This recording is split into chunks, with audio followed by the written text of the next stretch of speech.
दोस्तों Sunny news channel में आप लोगों का स्वागत है। सीडीएस बिपिन रावत का जबरदस्त फैसला, जवान और ऑफिसर की विकलांगता पेंशन पर कही बड़ी बात। दूसरी खबर है कि सभी केंद्रीय कर्मचारियों की 20% पेंशन कटौती पर वित्त मंत्रालय की सफाई। दोनों न्यूज़ को जानेंगे दोस्तों। उससे पहले यदि आप पहली बार चैनल में विजिट कर रहे हैं तो चैनल को जरूर सब्सक्राइब करिए, साथ में घंटी का निशान जरूर दबाइए। सीडीएस रावत ने कहा कि 2 ऑफिसर बेहद हाई पेंशन ले रहे हैं, क्या वहाँ थोड़ा इनकम टैक्स नहीं दे सकते? सैनिक विकलांगता पेंशन में इनकम टैक्स छूट खत्म को लेकर चीफ ऑफ आर्मी डिफेंस यानी सीडीएस जनरल बिपिन रावत ने कहा कि जो अफसर बेहद हाई पेंशन ले रहे हैं, क्या वहाँ थोड़ा इनकम टैक्स नहीं दे सकते? रक्षा मामलों की संसद की अस्थायी समिति में जब यह मामला उठा तो जनरल रावत ने समिति को बताया कि जवानों और अफसर की विकलांगता पेंशन में भारी अंतर है, जिसकी वजह से अफसर और जवानों के बीच नाराजगी पैदा हो रही है, जिसे अफसर नहीं समझ पा रहे हैं। सीडीएस रावत ने कहा कि अफसर और जवान की विकलांगता पेंशन में काफ़ी अंतर है। विकलांगता पेंशन ब्रिटिश काल से शुरू हुई, फिर 1970 और उसके बाद 1985 और 96 में इसमें कुछ बदलाव किए गए। इस तरह पॉलिसी बदलती रही। उन्होंने कहा कि छठे वेव कमीशन के बाद विकलांगता पेंशन रिटायरमेंट सैलरी का हिस्सा बन गई, यानी रिटायरमेंट से ठीक पहले जो आप सैलरी ले रहे हैं उस हिसाब से विकलांगता पेंशन तय हो रही है। जनरल रावत ने समिति को बताया कि इसकी वजह से अगर किसी अफसर को विकलांगता हो रही है और वहाँ ठीक वैसी विकलांगता किसी जवान को हो रही है तो भी दोनों की विकलांगता पेंशन में बहुत ज़्यादा अंतर है। यहाँ कई बार 4 गुना तक हो सकता है।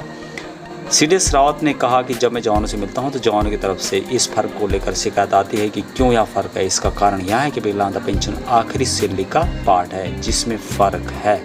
अंतर कम करने का तरीका क्या है दोस्तों, उसके बारे में जनरल बिपिन रावत ने कहा कि क्या हम इस गैप को कम नहीं कर सकते? तो यहाँ गैप कम करने का एक तरीका है। जनरल रावत ने कहा कि वे अफसर जो साधारण रूप से हाई पेंशन ले रहे हैं, क्या वह छोटा अमाउंट इनकम टैक्स अदा नहीं कर सकते? उन्होंने कहा कि इनकम टैक्स में छूट खत्म करना जवानों पर लागू नहीं होगा, क्योंकि उनकी विकलांगता पेंशन के बावजूद 5 लाख रुपए के टैक्स दायरे में नहीं आते। साथ ही कहा कि हम यह नहीं कह रहे हैं कि किसी भी तरह से विकलांगता का शिकार हुए व्यक्ति को उसका ड्यू यानी देय नहीं देना चाहिए। जिसे विकलांगता हुई है उसकी देखभाल सेना करती है। ऐसा नहीं है कि उन्हें एक्स्ट्रा पैसा देकर हमें उन्हें खुद भी अपनी देखभाल करने के लिए कहते हैं। हम अब भी मेडिकल केयर दे रहे हैं। दूसरी जो खबर काफ़ी दिनों से फैल रही है, जिसमें कि केंद्रीय कर्मचारियों की पेंशन में 20% कटौती की बात कही जा रही है, तो उसके बारे में यहाँ पे वित्त मंत्रालय ने साफ किया है कि केंद्रीय कर्मचारियों की पेंशन में 20% कटौती की कोई योजना नहीं है। इन दिनों सोशल मीडिया पर एक रिपोर्ट तेजी से वायरल हो रहा है, जिसमें कि कहा जा रहा है कि केंद्र सरकार केंद्रीय कर्मचारियों की पेंशन में 20% की कटौती करने की तैयारी कर रही है। अब वित्त मंत्रालय ने इस खबर का खंडन किया है। मंत्रालय की तरफ से इस बारे में सफाई दी गई है। तो दोस्तों 20% की कटौती जो खबर मिल रही थी पेंशन से, वो सही नहीं है। वित्त मंत्रालय ने यहाँ पे स्पष्टीकरण दिया है। आज के लिए इतना ही दोस्तों। चैनल में पहली बार है, चैनल को जरूर सब्सक्राइब करें। अच्छा लगे तो लाइक और शेयर करें। जय हिंद, जय भारत।